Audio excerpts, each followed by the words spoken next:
dramatically, do you think, in the field that you're working in, since you started out? Well, when I was in college,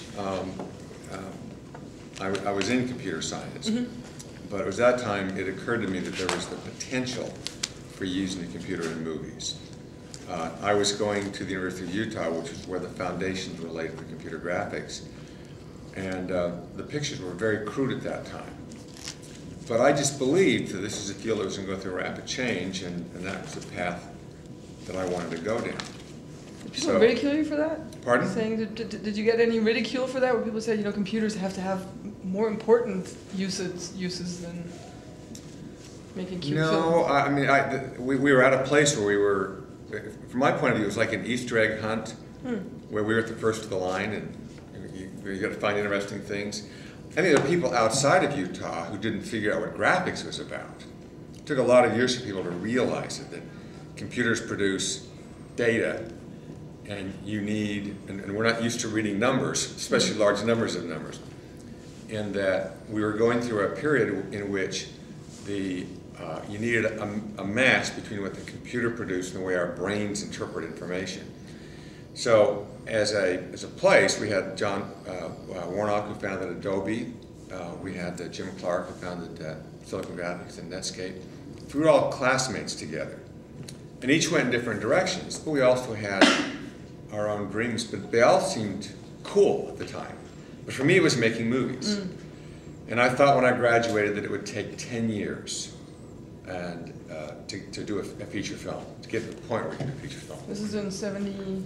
I graduated in 74. Wow. Yeah, so I was wrong. It took 20 years. But along the way, we gathered together people who had the same vision and dream, which ultimately led towards Toy Story coming out. Why did it take twice the time that you thought it would take? Well, there were, I mean, at the time, of course, I couldn't really predict the future. In fact, in general, I've never predicted the future. I try to create it and set a direction. So the time frame is just a guess. I actually was correct in figuring out how much compute power it would take to do the movie, way in advance.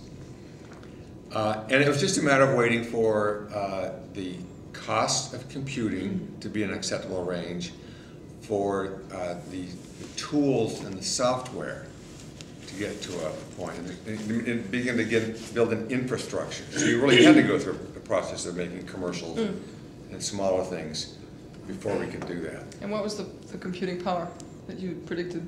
Well, at the time we first did analysis, we said it would take 100 Cray computers to do it. These were the supercomputers at the time. Translate that into Well, a Cray computer at the time we did the analysis cost $10 million a piece. This was the supercomputer of the time.